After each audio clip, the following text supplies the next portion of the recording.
Hey everybody, welcome to the show. I'm your host Sandman. Today I'm going to be talking about all of the locks that I collected during my trip to Bogota, Colombia.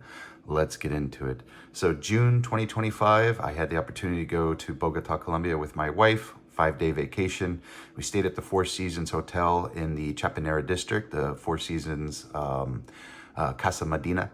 And we spent 5 days walking 4 to 6 miles throughout many different areas, La Candelaria, Chapinera. We didn't go to Santa Fe, but we went to Mount Monserrate. She went to the top. I waited at the bottom.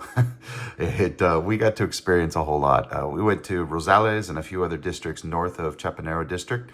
And so, but we mainly stayed, I would say we mainly stayed east, central, and southeast area of Bogota. And in those 2 weeks, I had 1 week, it was 5 days, I had the opportunity to go to very many cierrejeros or cierrejerias. So a cierrejeria, which is essentially a locksmith, but a cierrejeria is a locksmith that primarily focuses on key duplication and selling hardware such as padlocks and door locks, but they may not be in the business of installing any type of security system, whether it be hardware or CCTV, or they may not even be doing rekeys. They're really just key duplication and selling the padlocks. Those are cierrejerias. You're going to see those at kiosks in local malls and markets, and you're going to see those in really, really tiny shops, like the size of a broom closet. So there's basically the shop, and then it has like a front desk, and you can't walk into the shop, but you can stand at the front desk. You give them a key for a key duplication, but you're probably not going to get give them a cylinder for a rekey, and they may do lockouts. They may have someone else working in the shop that'll drive around and do vehicle and residential and commercial lockouts. But those are the cierrejerias. They're not the serious locksmiths. Those are all over the place. They're literally like almost on every block. I went to at least 8 to a dozen of them, looking at different locks, trying to talk to them, interviewing them, asking questions about the demographic of the locks. And then finally, about 3 or 4 days of searching, I found the real cierrejeros, like the people that actually do this for a living. And I even got to talk to one old locksmith who had been doing this for over 70 years. And that the business had been there for 70 years. He'd been a locksmith for 70 years. He was well into his 80s, if not early 90s. And he had his great grandkids, or grandkids rather, working in that shop with him. So that was super cool to see and to be able to talk to these people. These are the locks that I was able to procure.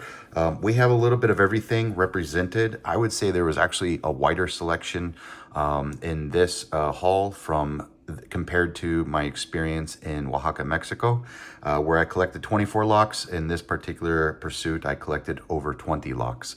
20 unique locks, but a couple of these came with extra locks, like this came with a deadbolt, and this is double-sided cylinder. So I guess 21 locks in total. But anyways, we do have a collection of our normal pin tumbler style locks, and we do see our dimple locks here, and it is very common to see our disc detainer locks as well. And from time to time, we are going to see a smiley face lock like this guy right here, but that's still just considered a pin tumbler style lock in a dimple pin format. So a dimple lock is a pin tumbler style lock. But a disc detainer lock is going to use discs. I didn't see any locks that were wafer locks, though they may have been more on cabinets or sliding glass doors. As far as high security goes, I would definitely say that they do have high security locks. This RB made in Israel is a high security lock. It is a purple belt ranked lock. It is a dimple pin tumbler style lock, excuse me. This particular guy is the biggest lock probably in my collection to date now. This weighs 3 pounds. 3 pounds. So this thing is ginormous. I'm new to the brand RB.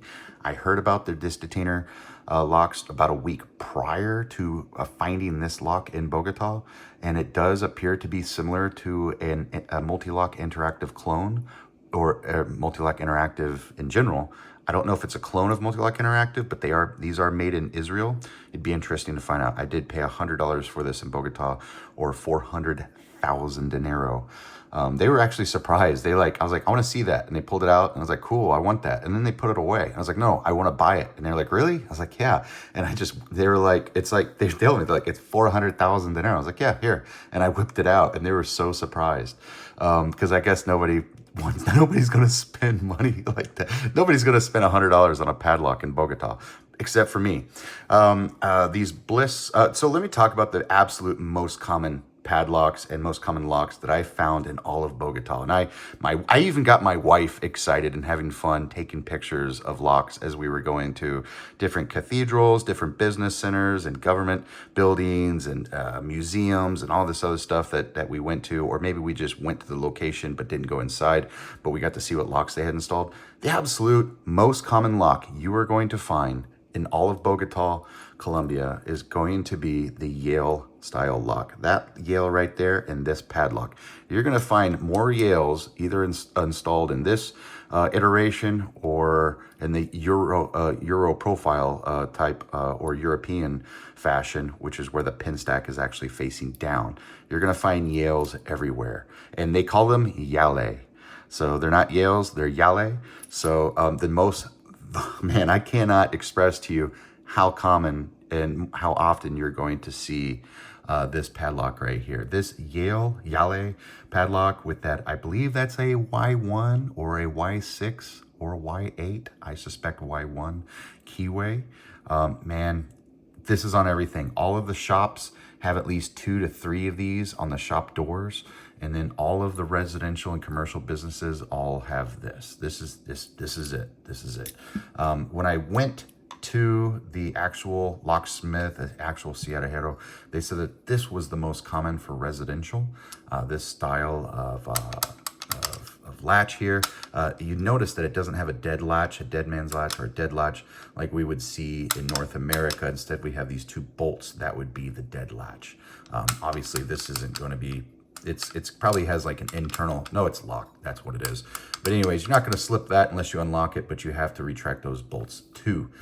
So I did purchase this. I have the other half. I have the original box here. Let me pull out that box. So this is the original box. All my packaging was actually perfect. I had saran wrapped everything, plastic wrapped, all of this. And then as it went through customs, honestly, to be fair, it did look like drugs. So they did tear open everything to inspect it all and then said, who the hell collects locks? And then they package taped everything. And so as I was tearing off the package taping, it destroyed a lot of my boxes, which is sad because I really wanted to keep the boxes here. But this would be probably on the, I guess this would be on the outside of a door, and this would be on the inside. I don't know. I got to assemble this and see which fashion it works. It would just depend on if it's a right or left-handed door, and it would depend on if the door is opening to the street or opening into the residence, I would suspect. The other, so that was extremely common, those Yales or the Yale as they call them. I saw a lot of kale, which is funny because it looks to me like it still has a Yale style keyway, but yet it's called a kale. I love that. I wonder if they call it a Calais, for the Yale. But it's so funny to see these because it was like in my mind, I was like, is that a Yale knockoff? Like, it's so obvious if it is. I don't know. Let's see here. Another thing that was real common were disc detainer locks. It was funny to interact with these locksmiths and ask them, to see their tools. None of these guys had the capabilities or the tools to pick disc detainer locks. So you're going to see quite a few of those. And I imagine that would be considered the highest form of security in Bogota would be the disc detainer locks, because you're not going to find the tools to open these. There are destructive methods of getting into the cheaper versions of these. Let's see if I can find. So this is a Solt security, top security Solt, and this right here, I'm not too sold on the idea that this couldn't be just popped out. So the technique for destroying some of these cheaper disc detainer locks, destructive entry, is you take a flathead screwdriver, stick it in, and you could just leverage it out of here, because this pop metal design that's all around here that you see on these cheaper locks made in China, India, Mexico is not going to withstand that leverage pressure there. But when you have really nice locks like this one, I'm guessing this is, I don't know, is it a steel? I have no idea. Stainless? No idea what this material is, and underneath what could be a coating or just natural material. Somebody will tell me in the comments down below, I'm sure, to be helpful. This would absolutely do a much better job at withstanding that leverage of a flathead screwdriver. So I would definitely, if I was living abroad, I would definitely, as I spend more time in Locksport, I see that disc detainer locks are really, it's such a few and far crowd between of people that can actually pick those disc detainer locks. And disc detainer locks typically come, in much better shackle designs and, shielded here and all that mess. Like this guy, this is called shielded. So this is shielded. And so yeah, and the smiley face design, that's going to be hard to pick, but you can supposedly rake those with a dimple style rake, but it's not guaranteed. So the Yale were definitely very common. The Kale were very common. And then the disc detainer locks like this Bliss here was very common. The Salt was very common. Another thing that I would like to point out, other than the RB, we'll get to that, is just any type of Euro profile cylinder with a dimple style key. So this here looks like it may be a high pin count. I'll have to open it up and see, but there actually are 2 pin rows in here. So I think last time I counted that there were actually a total of 10 pins. So this would be a Croy, and these were all over the stores. I never saw these used in the wild while we were walking around, but they were sold in every single store. This is what would be considered a high pin count. There are 10 pins. I'll have to go through and count it to make sure. I do have a key from Oaxaca City that claims to have 12 pins, but when you go inside and you count, there's actually like 4 or 5. And so sometimes, the key really is just to kind of make it for a key control. So it's a form of key control. Yeah, this is pretty cool. And I really do believe that it does have those 10 pins because they are installed here from the top there, the 10 pin chambers. So Euro profile cylinders are extremely common, but North American style rim and mortar style cylinders are going to be common too. I also saw this what I think is quite unique, this very small luggage lock. This is the smallest lock I've ever seen in my life. I've never seen anything smaller than this, and this is definitely the smallest in my collection. It's just a 1, 2, 3 pin lock, possibly 4, but I suspect 3. And I can't wait to try to pick this little guy on camera. It's going to be hard as hell, but I think I can do it with the tools that I have. I really love that I was able to purchase this little guy. I can't find any other luggage locks that are smaller than this, at least not in South America or Mexico. And then I was able to purchase one of the largest locks. I think if this is not the largest or the heaviest lock in my collection, because I do have a couple that may be a little bit bigger, this is definitely the largest shackle. And I don't even know how big this shackle is. Let's take a look. So in inches, this shackle is 0.62. So we're over half an inch. In fractions, it's 5/8. Wow. Wow. Let's see here. In millimeters, we're looking at 15.8 millimeters. This thing is a monster. So let's talk about that RB. I saw a lot of RB over there, a lot of, so RB is, they do disc detainer locks, and they have these dimple style locks. I don't know if they do other,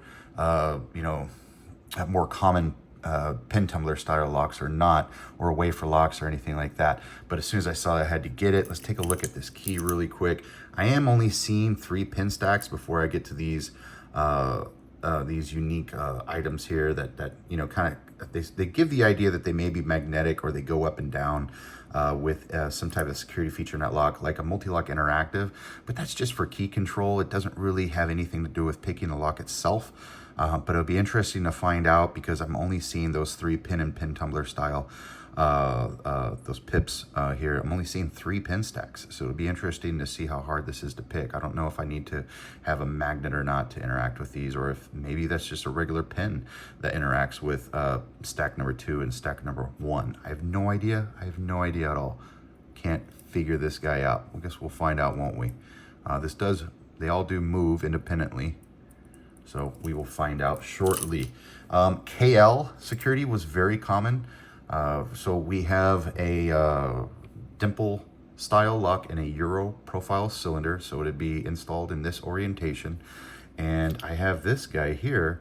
This is going to be for a little bit higher security. Instead of exposing that Euro profile cylinder and exposing it to breaking with various tools that'll actually break it and snap it right here or beyond. Actually, I think that would keep it from, now I still think it would, some of them will come like pre-cut, so that way when you try to break it, it snaps, but then you can't still manipulate it. But anyways, this guy fits right here, and this is just another layer of protection for that Euro cylinder. And I love that they have these kind of like a shutter lock in a sense, where it has like this kind of dust cover, and it's just another layer of security for drilling, I suspect. You're gonna have to just get through this. I wonder if that's steel to make that. Now it doesn't, if it is steel, it's very thin. It's more like a, sheet metal thinness, like a gauge of maybe like a 20 gauge or something like that. I'm sounding like I know what I'm talking about, and I don't. I'm trying to refer back to my welding days when I actually used to have that stuff memorized. But it's a very thin layer of what would be sheet metal. But it gives you the illusion of security. I don't think it would really do much prior to drilling in here. What you really want are steel pins here, either in the plug or the housing, the core itself. But this is pretty cool. I saw this quite a bit, especially at the grocery stores. My wife needed to use the restroom, and I was taking pictures of all the locks down the hallway where the manager's office was, and they had a KL dimple lock just like this installed. And I was able to get the whole case for that. Here we have 3 retracting bolts here, and I'm going to get this all mounted either on a 3D printed style stand, or maybe I'll make one out of wood myself. I haven't decided yet, but looking forward to displaying that. That really kind of covers it. A lot of these are just, normal pin style locks with either a similar keyway to what would look like a quick set or a Schleg. This Vajra, this is actually made in India. A lot of these are going to be made in China, in India. Maybe a few will be made in Mexico. A few are made in Italy. Like this, I think this is ICO or CISA. One of these is made in Italy. So ICO is made in Italy, and then the RB made in Israel. And there's one here I want to talk about, this D-turn. So this D-turn actually comes with packaging here that is going to be presented all in Espanol or Spanish but it says here hecho in China, so it's made in China. So even when we are buying locks that we think are, oh man, this must be made in South America or in Mexico at the very least, they're actually still made in China, but for the South American market because it is in Spanish.